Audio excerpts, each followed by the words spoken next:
कि इस बढ़ते प्रदूषण के दौरान लोग अपने स्वास्थ्य का किस तरह से ध्यान रखें। दिवाली मनाने वाले थे इस बार। खाने में अगर फैट ज्यादा होता है तो किस तरह की बीमारियां सामने आती हैं? यदि आपकी 2 दिन में बीमारी ठीक नहीं होती है तो आपको एक प्रॉपर बढ़िया एक्सपीरियंस डॉक्टर के पास जाके अपना इलाज जरूर कराना चाहिए। यही प्रार्थना करूंगी सब सुखी रहें, स्वस्थ रहें। नमस्कार, चरखी दादरी न्यूज चैनल पर सभी दर्शकों का स्वागत है। जैसा कि आप सब जानते हैं, आए दिन पर्यावरण प्रदूषण बढ़ता जा रहा है। फिलहाल अगर चरखी दादरी की बात करें तो लगभग 200 AQI चल रहा है। ऐसे में स्वास्थ्य संबंधित लोगों की समस्याएं बढ़ती जा रही है। इसी पर चर्चा करने के लिए इस वक्त हमारे साथ डॉक्टर अस्मिता फोगाट जुड़ी हैं।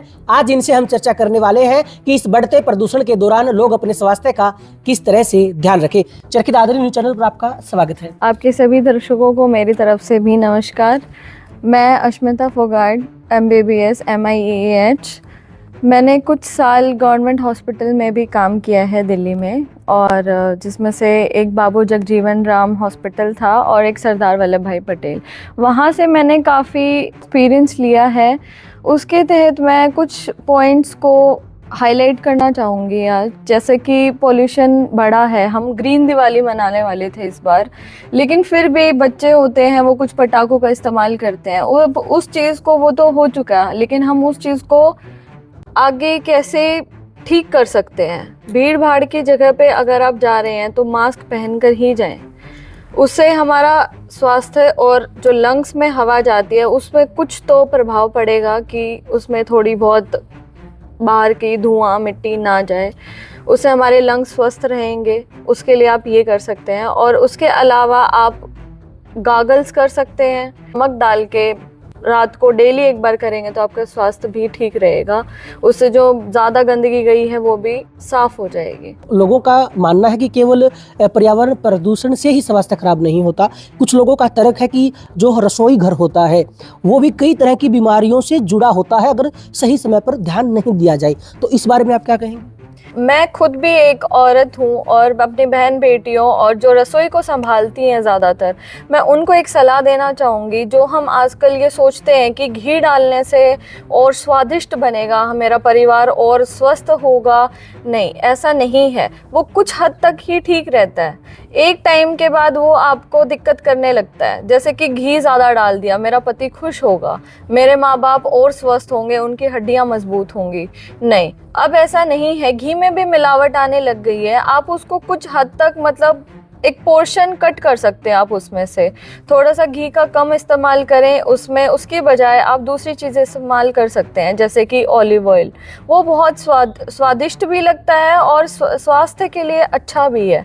उसके अलावा आप डाइटरी फाइबर ऐड कीजिए अपने खाने में, जो आपके स्वास्थ्य के लिए बहुत ही फ़ायदेमंद रहेगा। मेरे हिसाब से गेहूं को थोड़ा सा रिप्लेस करके अगर हम उसकी जगह रागी, जौ, ज्वार, बाजरा, ये सब मिलावट करेंगे आटे में, तो उससे आपके ही स्वास्थ्य को फ़ायदा मिलेगा। और साथ में आपके जो और बीमारियां बढ़ रही हैं, जैसे डायबिटीज़ बहुत बढ़ चुकी है आजकल, शुगर की बीमारी आप लोग जिसको बोलते हो, उसमें बहुत मददगार होगा। बाजरा उसमें सबसे ज़्यादा मददगार होता है क्योंकि इसका ग्लाइसेमिक इंडेक्स बहुत कम होता है।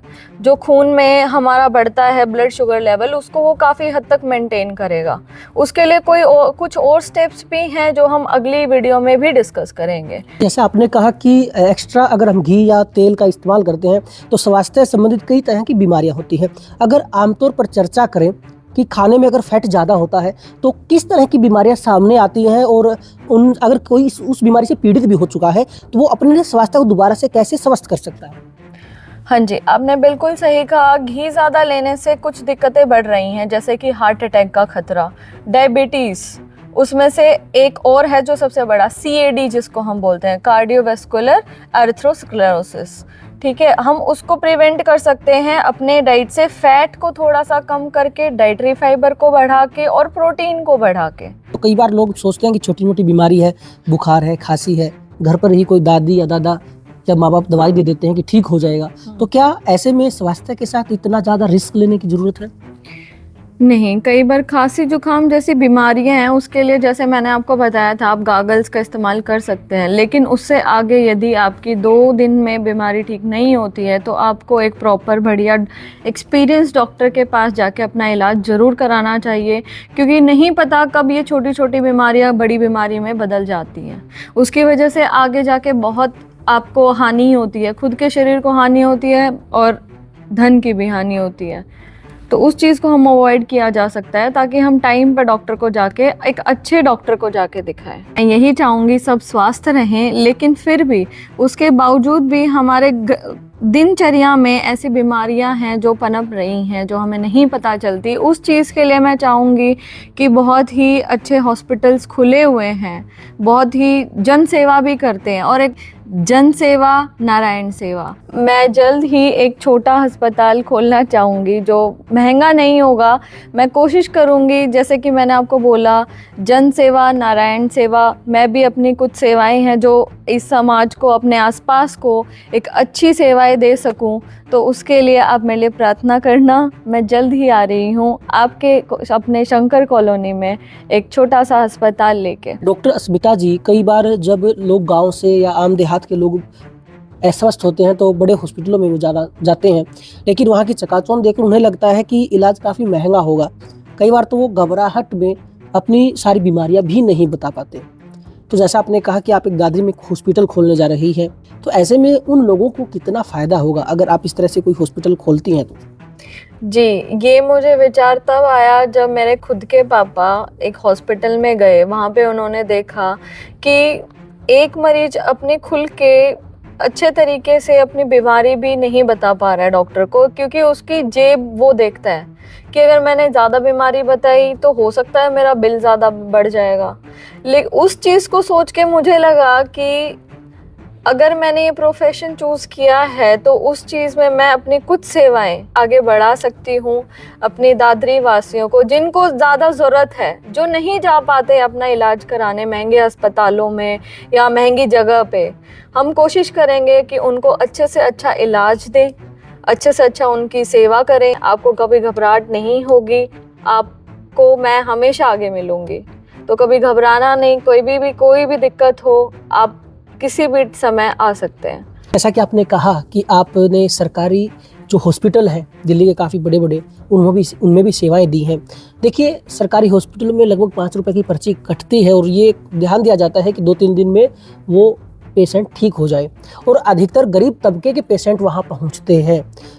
तो आपने कहा कि आप एक प्राइवेट हॉस्पिटल खोलने जा रही हैं, तो क्या वैसी सेवाएँ आप अपने हॉस्पिटल में दे पाएंगी? क्या ये संभव है?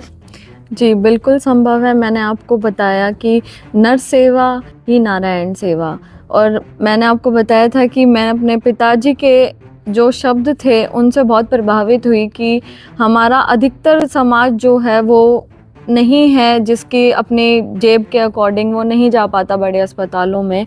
तो मैं यही एक नई शुरू करना चाहती हूँ कि प्राइवेट हॉस्पिटल में भी सस्ता इलाज दिया जा सकता है, जो हम दिल से कोशिश करेंगे आपको पूर्णतः स्वास्थ्य करने के लिए।